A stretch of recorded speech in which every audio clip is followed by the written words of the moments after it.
We're here. It's happening. It's happening, frankly, in real time. Yeah. What do you think should happen? I mean, it's interesting because in a way it's become a bipartisan issue, and in a way maybe it's diverging in other ways. Well, I think what we're seeing here are two really fundamental debates that are happening in Washington. Obviously, we're in a political season, and we are witnessing statements and policy interests by the president in the executive order. But then there's a broader discussion about what should the rules of the road be on the internet economy.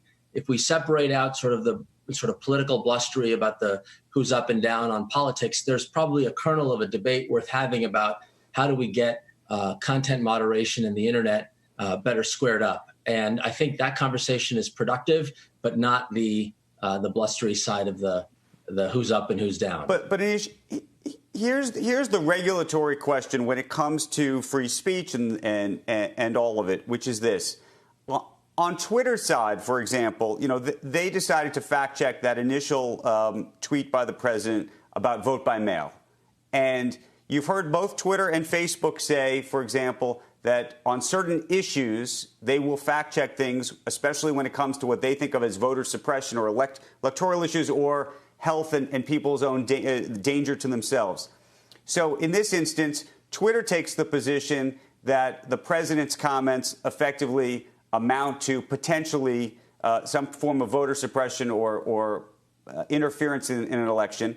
Facebook takes the position effectively that the president is making an argument that potentially vote by mail could have fraud involved in it. And you're seeing both sides of that argument. Should the government be the one to be the arbiter? Should the companies be the arbiter? Who is supposed to be the judge and the jury? Well, you're raising the reason why there's a healthy debate. The provision of the law that we're describing that allows us to have this debate is called Section 230 of the Communications Decency Act. And the principle of it was that we would provide liability from these content platforms that are basically enabling the kind of discourse that we're seeing. And they have the authority to develop their own rules of the road for their own terms of service. And so you see diverging opinions. That's sort of the nature of the immunity shield. The other side of the law, in my view, had been that we were hopeful, I would imagine, for policymakers engaged in this debate, that the social media community would come together to reach some more broad consensus about the standards by which certain actions may be taken.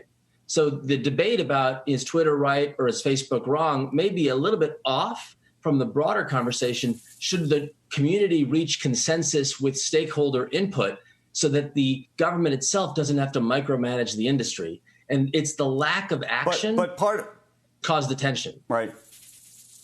But part of the conundrum may very well be that you want a market, if you will. Maybe you want a market where Twitter makes one decision and Facebook makes another.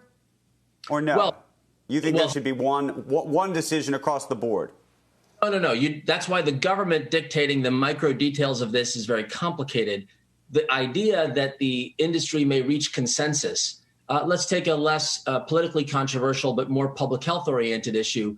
If someone were to post comments around, say, suicide or other, sort of difficult challenges on a personal level, there may be agreement amongst the group to say, hey, let's all agree that we'll post a notice that you should contact the suicide hotline so we can connect people to services. So there may be areas where there's agreement and consensus and some mechanism for feedback to say, hey, is that the right thing or the wrong thing? So these multi-stakeholder groups that have come together to really help regulate the internet, they're working in parts of the internet economy. Content moderation hasn't really gotten off the ground.